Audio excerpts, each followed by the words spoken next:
Hello everybody and welcome back to the 1980s plumbing video, and today we're going to fix a ball valve.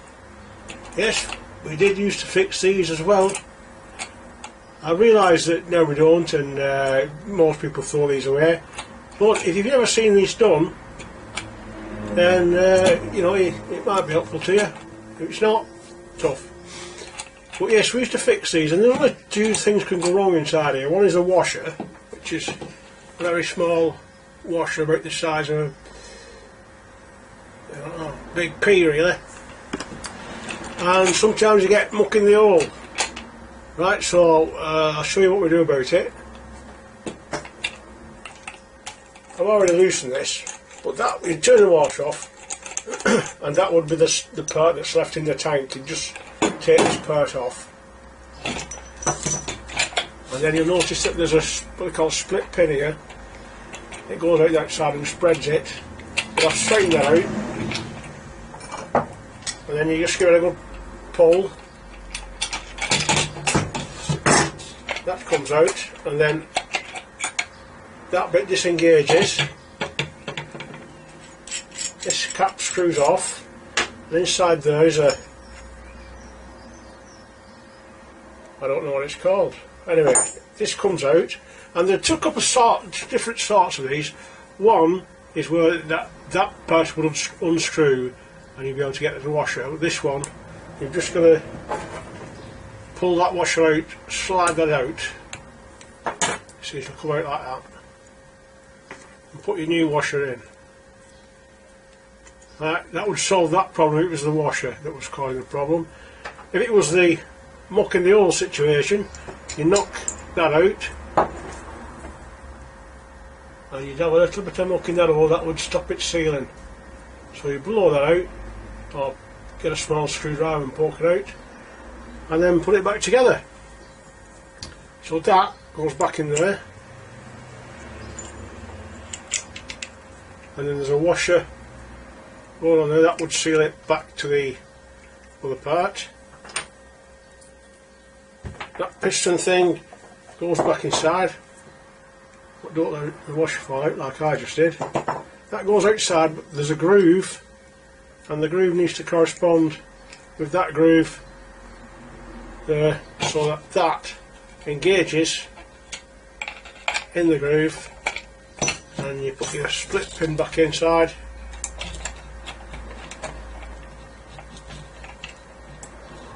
Push that back on. That needs a bit of persuasion with anything to hand. Not that time. It's a bit awkward because when you the split pins, you spread it out and you put it back together. And this is why I don't mess about with them much. That's gone back home. Then you'd spread that out again, stop it falling out. Washers fall on the floor, you always do. So that bit goes back inside there and re-engages a bit on your tank. Screws on, and then the end cap, put that on, and there, yeah, that would stop it now leaking, and it's only cost a few pence. That ball valve today, from the major sheds, depending where you went, it ranged from £3 to, you might pay up £8, depends where you go from. I think that one was less than £3 from Tool Station, if I remember rightly. But you can't always get there, can you? Sometimes it costs you £10 to get there in diesel. So there you go. See you next time. Hello good people of YouTube. We're trying to look today at a modern toilet ball valve. Although it's all that modern, they've been out a number of years now. They must have been out 7, 8, 9, 10 years. Can't remember. But anyway, I'll just show you a brief way we work, and we'll take it to pieces and all I see. What happens, the water comes up to the middle. There's two tubes, an inlet tube and an outlet tube. So the water comes in, up the middle, and then up, there's an arm presses on a washer, and it stops it transferring at the top and coming out the bottom. So the water actually comes out at the bottom. I'll show you that. I'll turn the water on. There's the water off. There's the water on. And when I let go of the ball valve, it comes out at the bottom. And that is better because it's a lot quieter than your toilet. It doesn't make that water running sound. So anyway, the thing you've got to watch out for these, if you're changing them, is to make sure that locking ring is on. Because if it isn't on, I'll show you what'll happen. You turn the water on, and you stop it, and the water will blow off the top bit. Just get ready to turn it off here. And it will go everywhere. That will shoot out your toilet, hit the toilet lid. So that's something you must do, make sure that locking ring is at home when you put them in. Just have a look how they're made up here. This top will twist off, but it's very awkward. You need a couple of small screwdrivers because there's two locking lugs here that they've got to go up over a hump so that it draw free.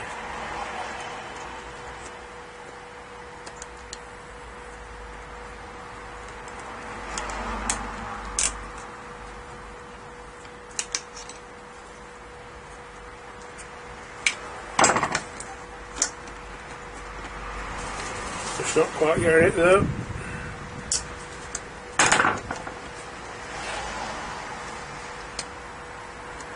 That one's over, that one there. And then the whole lot twists, and it all comes out. That's it. Right, underneath there you have the washer that separates the inner tube from the outer tube. And that's all it is with them. They're not serviceable, by the way. When they're done, they're done. Just buy a new one. That one's about it. I bought one today. It was £9 and some pence from Screwfix. But they're very good. They're better than the old ones, I think. Yeah, that's the locking ring. Just make sure that's all the way home before you turn the water on. That should work it out okay.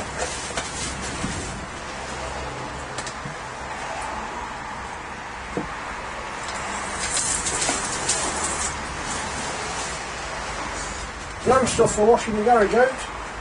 It's winter again, by the way, so we've got our winter togs on, the whole winter coat and the bobcat. Anyway, see you all next time. Here's another type of ball valve you might come across. This is called Siamp type. It's the same principle of most of them. You've got a float here, the water comes, the level of water pushes that float, it pushes that, and over inside and stops the flow of water. These, you don't get a lot of trouble with these ones, but they do get blocked inside.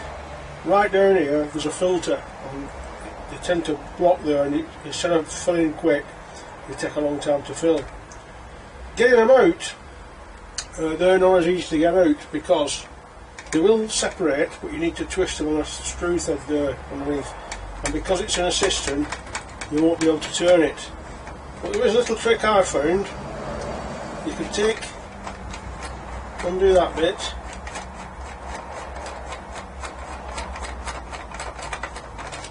there's a washer inside there, so I won't leave that. Take the float off like that, and this part will separate like that, and the top will turn.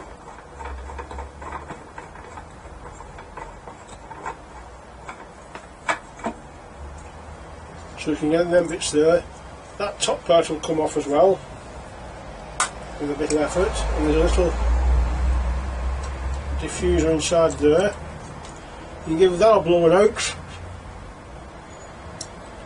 and that's where the main problem is, inside there. If you've got to replace it, you can buy a whole new bit and put that on, and you can probably leave that in and it'll be alright.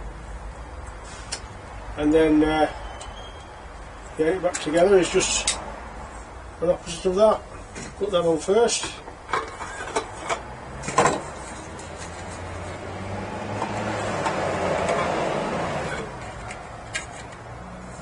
Oh, that was for that there. Yeah.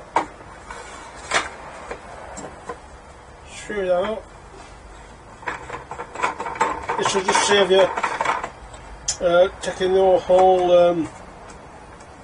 whole system off and having to work from underneath. That can be troublesome. Much easier if you can get everything at the top here. Don't forget that bit goes in on that in between those two, whatever they're called, and hopefully that'll fix your ball valve without having to replace it. You never know, it might work. See you again.